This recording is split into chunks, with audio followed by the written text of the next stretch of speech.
What's up, ranchers? It's that time of year that we need to start doing some soil amendments. So it's about mid-February, and this is the perfect time to start putting some stuff on the pasture that's going to help for the growing season this year. And there's two things I decided to do this year. One is frost seed red clover. The other thing that I'm going to do is spread some phosphate. So I did a soil test at the end of last year, and one of the major things that our soil was lacking was phosphorus. I think what I'm going to do is I just have this little tiny hand unit. It's going to take a while, and I'm going to have to constantly be refilling it because it only holds like 5 or 10 pounds worth of seed, not much, but it's free and it's a nice day.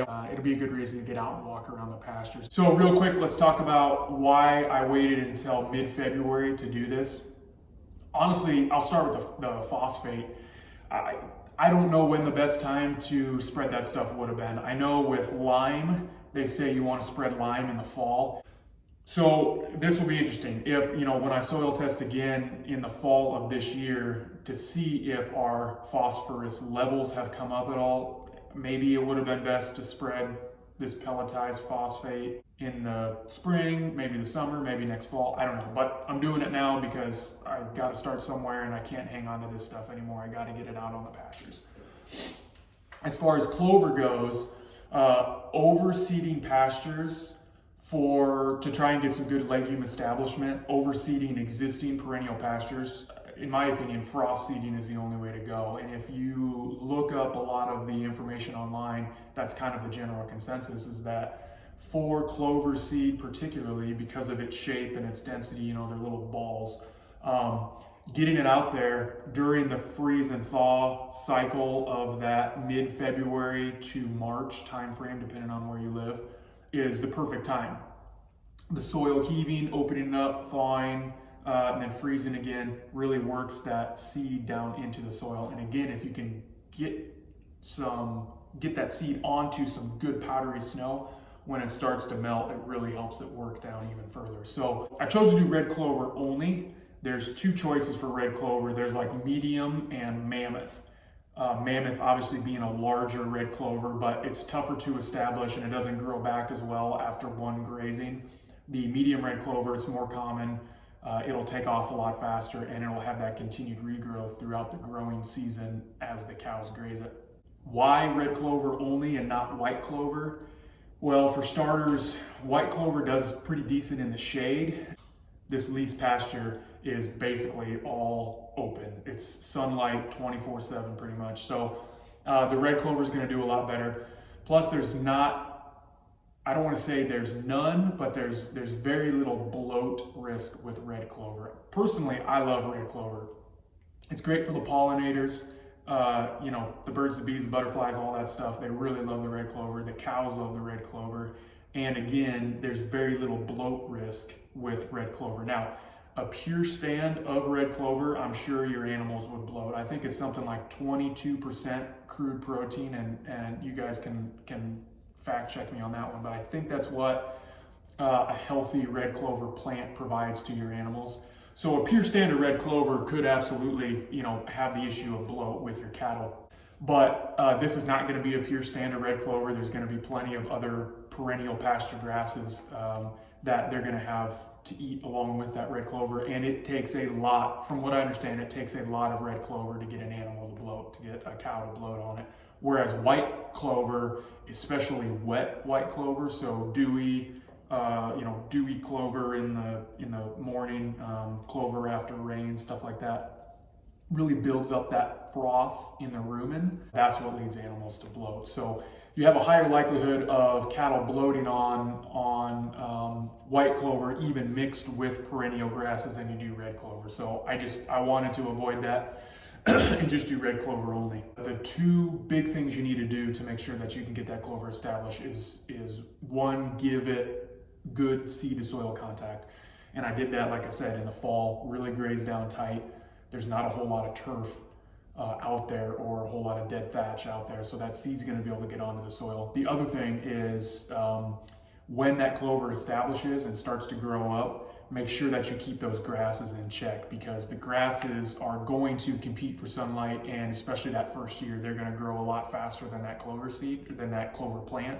So you want to make sure that there's not a lot of competition during the spring to help that clover really take hold and establish. So what I'm going to do is that lease pasture is going to be the first pasture that I turn the cows out onto this spring. I'm going to graze them very tight through the spring to really take off a lot of that grass plant, so that clover can get established and really. So ended up going with 20 pounds, and they recommend, if you are seeding clovers into an existing perennial pasture, anywhere from 6 to 8 pounds per acre is recommended. The numbers are a lot higher, obviously, if you're using red clover as cover crop.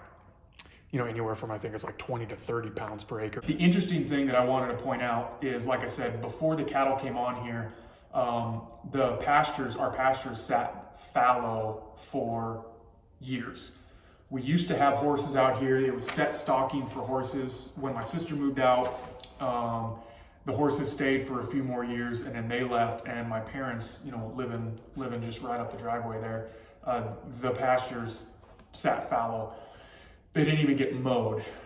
It wasn't until the last couple years that my dad actually started burning off just the front pasture. He would never burn the back pasture because he was afraid there was no water back there. Now, the phosphate recommendations for this front pasture was at least 50 pounds more. They're saying 100 pounds per acre of phosphate. So 100 pounds of that 150 pounds that I ordered is going to be going just on this front pasture. The other thing that really stood out to me on this front pasture was the organic matter was in the optimum level. So that's good, but there's low, medium, optimum, and very high. The other three samples, so the back pasture, the entire back pasture, and then the leased pasture next door, the organic matter was through the roof. It was insane. I mean, looking it up, it was well above what would be considered great. So it was in the very high. I can only equate that to the fact that my dad burnt off that front pasture every single year. So he got rid of that dead and dying material that normally would sit on the soil surface and get worked down in, utilized by the soil microbes, really build up the organic matter in that soil. It never really had a chance 3 years before we came out here and stopped burning, because he was burning that off every year, whereas that back pasture and the neighbor's pasture never got burnt. So that was, you know, I mean, that's all the proof I need to show that keeping that organic matter on the soil and not burning is just, it's great for the soil. Magnesium was the other thing that was in the medium levels. First couple years I had cows out here, one of the things that I always read about is you have to use a high mag supplement in the spring. There's some health effects that can happen to your cattle with that spring flush if they're not having enough magnesium. And so a lot of producers will put out a high mag supplement. The problem with this is it tastes like garbage, apparently. I mean, cows don't hardly touch it. Even though the cows don't like to eat a lot of it, they will still go after it if it's offered to them and they really are low on magnesium. The cows, now, I mean, I wasted money on a 50-pound bag of Purina Wind and Rain high mag because they, for years, I mean, I had that bag for like 3 years and I'd put it out and they would never touch it. So I finally just threw it away.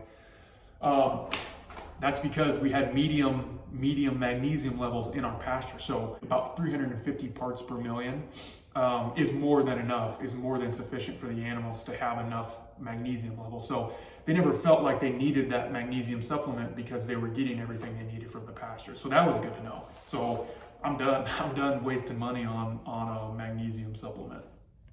Holy cow, that was a long couple hours.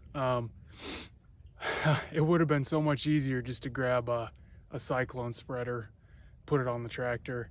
At the end of the day, you know, is it worth saving that $130 it would have cost me to rent that and the time to pick it up and drop it off? Yeah, probably. I mean, it sucked when I was doing it, but now that I'm done, it really wasn't that bad. Definitely would have been a lot more of an even spread with a cyclone spreader or like something on the UTV. Not to mention I really could have gated that down and then just done continuous laps around the whole pasture to make sure that I got, full even coverage. If you guys have any questions about using the soil sample lab out of Nebraska I used, or anything that I did here, shoot them at me and I'll get back to you. Thanks, guys.